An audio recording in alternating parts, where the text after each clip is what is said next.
श्रद्धा हत्याकांड के बाद दिल्ली के निक्की यादव मर्डर केस की खूब चर्चा हो रही है।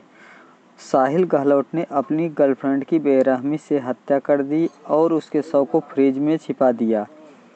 9 फरवरी 2023 की तारीख थी। एक शख्स रात के अंधेरे में गाड़ी चला रहा था। रात का काफ़ी वक्त हो चुका था, दिल्ली में मौजूद था और दिल्ली से 35 किलोमीटर दूर जाना था। लेकिन ये शख्स अकेला नहीं था, उसके दूसरी सीट पर उसकी प्रेमिका थी। लेकिन प्रेमिका ऐसे लग रही थी जैसे सोई हुई है, मगर ये सोई नहीं थी, ये हमेशा के लिए सोई हुई थी। उसकी हत्या हो चुकी थी और उसकी हत्या इसी लड़के ने की थी जिसका नाम निक्की था। ये शख्स 35 किलोमीटर गाड़ी चलाकर पहुंचता है, एक ऐसे सुनसान जगह पर गाड़ी लेकर जाता है जहां कोई नहीं था। वहां एक ढाबा था, जो कि ढाबा इसी शख्स का था। इसके बाद वह ढाबे को खोलता है, वहाँ एक बड़ा फ्रिज था। फ्रिज को खोलता है और लड़की की बॉडी को गाड़ी में रख देता है और ढाबे को बंद कर देता है और उसे बड़ी जल्दी से कहीं जाना था। दरअसल इस लड़की की हत्या के अगले ही दिन किसी दूसरी लड़की से शादी करना था और उसने ये शादी की भी। दरअसल ये कहानी दिल्ली की है और याद दिलाती है श्रद्धा मर्डर केस की, जो कि श्रद्धा को आफताब मारकर लाश के टुकड़े को फ्रिज में बंद कर देता है। ऐसा वाकया अब हुआ है जहां साहिल गहलोत ने निक्की नाम की लड़की को मारकर फ्रिज में बंद कर देता है। जहां श्रद्धा आफताब के केस में आपसी कलह था, वहीं इस केस में कुछ अलग था, जिसे सुनकर सब हैरान थे।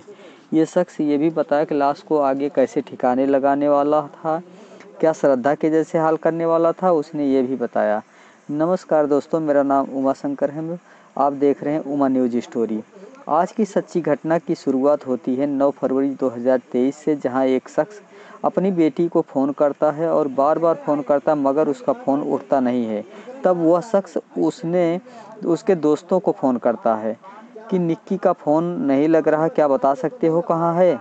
बेटी की उम्र 23-24 साल की थी, हरियाणा के झज्जर के रहने वाली थी। कई दोस्तों को फ़ोन करता है, इसमें एक नाम आता है साहिल गहलोत का। तब दोस्तों ने कहा उसे आखिरी बार साहिल गहलोत के साथ देखा गया है, वही बता सकता है कि उसके बारे में। फिर उसके पिता फ़ोन करते हैं साहिल गहलोत के पास, तो साहिल गहलोत कहता है कि उसका निक्की से काफ़ी समय से बात नहीं हुआ है, मेरी शादी है, मैं काफ़ी समय से व्यस्त चल रहा हूँ। निक्की शायद मसूरी गई है, जल्द ही आ जाएगी। शायद इसी वजह से उसका फ़ोन नहीं लग रहा। पिता परेशान होते हैं, फ़ोन करते हैं, ढूंढते हैं, मगर कुछ पता नहीं चलता। तब पिता उसके पुलिस में कंप्लेंट दर्ज कराते हैं। अभी पुलिस ने कंप्लेंट दर्ज ही हुआ था कि पता चला कि साहिल का नाम इस केस में बार बार आ रहा है। तब पुलिस को दोनों के फ़ोन की लोकेशन की जांच करते हैं, तो पता चलता दोनों की लोकेशन एक ही जगह पे दिखाई देती है। अब पुलिस को साहिल से पूछताछ करनी थी, मगर उसका नंबर लग नहीं रहा था। न साहिल अपने घर पर था, न कहीं पता चल पा रहा था। लेकिन तब कड़ी मशक्क़त के बाद पुलिस ने आखिर उसको गिरफ्तार कर लिया। इसके बाद उससे पूछताछ की गई, तब पुलिस ने कहा कि उसका फ़ोन क्यों नहीं लग रहा था, वो कहाँ था। पुलिस कई तरह से घुमा फिरा कर बात करती है, लेकिन साहिल बताता नहीं है। लेकिन कड़ी पूछताछ के बाद साहिल टूट जाता है और कहता है कि मुझे पता है निक्की कहाँ है। तब वो बताता है कि मैं ही निक्की को मारा हूँ और फ्रिज में उसकी डेड बॉडी रखा हूँ। ये सुनकर सब हैरान थे।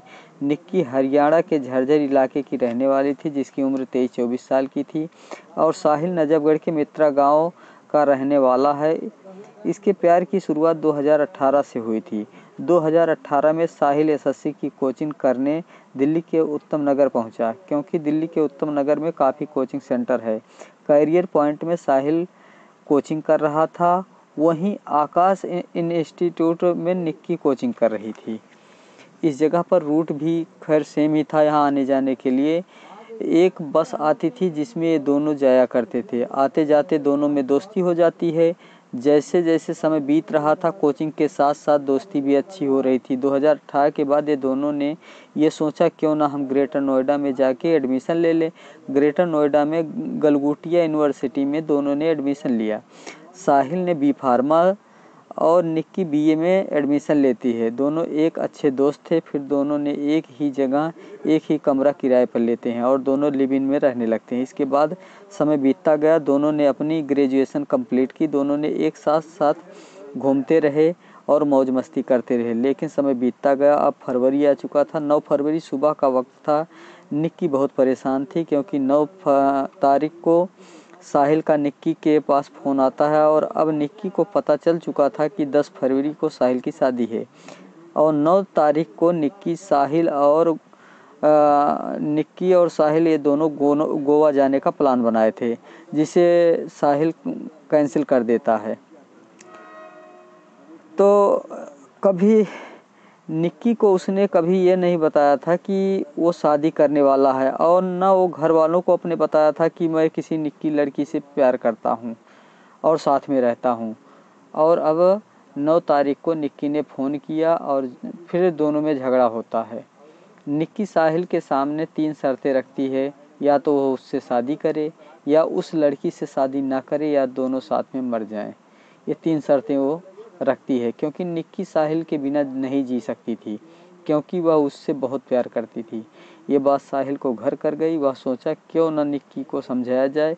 इसके बाद वह फ़ोन करके कहा कि वह उसे शाम को लेने आएगा। 9 तारीख की बात थी। वह बोला 9 तारीख को दोनों घूमने चलेंगे और वहीं पर मामले को सुलझाएंगे और कार में घूमने जाते हैं। इसके बाद ISBT कश्मीरी गेट पहुंचते हैं। कार में ही दोनों अपनी बात कहने लगते हैं।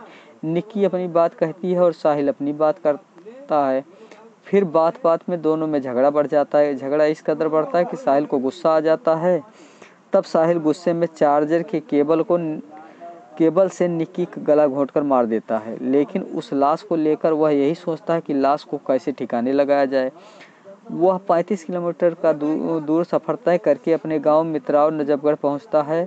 वह एक खाओ पियो ढाबा के पास पहुंचता है, जो कि वह ढाबा उसी का था जो सुनसान जगह में था। अक्सर यहाँ नशा करने वाले लोग ही शाम को दिखते थे, लेकिन देखता है कि कोई यहाँ नहीं था। फिर लाश को कार में से निकालता है और फ्रिज में रख देता है। इसके बाद वह ये भी बताया कि वह फ्रिज में से वह लाश को ठिकाने लगाने वाला था। उसने कहा इस लाश को कैसे ठिकाने लगाने वाला है ये सोचा नहीं था, क्योंकि 10 तारीख को शादी था। शादी के बाद वह लाश को ठिकाने लगाने वाला था। वह किस तरह लगाने वाला था यह पुलिस के सामने भी बताया। वह अभी सोचा नहीं था कि कैसे लाश को ठिकाने लगाना है। क्या साहिल आफ्ताब की ही तरह लाश को ठिकाने लगाने वाला था या और कुछ करने वाला था। किसी के बेटी का ऐसा हाल होने से पहले पुलिस ने सतर्कता दिखाई, उसकी लाश को बरामद कर लिया। खैर पुलिस साहिल गहलोत को गिरफ्तार कर लिया है और पुलिस 5 दिनों की रिमांड पर भेज दिया है और निक्की की लाश को हरियाणा के झज्जर में अंतिम संस्कार के लिए भेज दिया गया है। इस मामले में पुलिस की तरफ से कड़ी सज़ा देने की बात कही गई है। अगर साहिल के साथ कोई और व्यक्ति शामिल होता है तो उसे भी कड़ी से कड़ी सज़ा दी जाएगी। तो इस ऐसी तमाम कहानियाँ सुनने के लिए हमारे चैनल को सब्सक्राइब करें, लाइक करें। अब हमें दीजिए इजाज़त। जय हिंद, वंदे मातरम।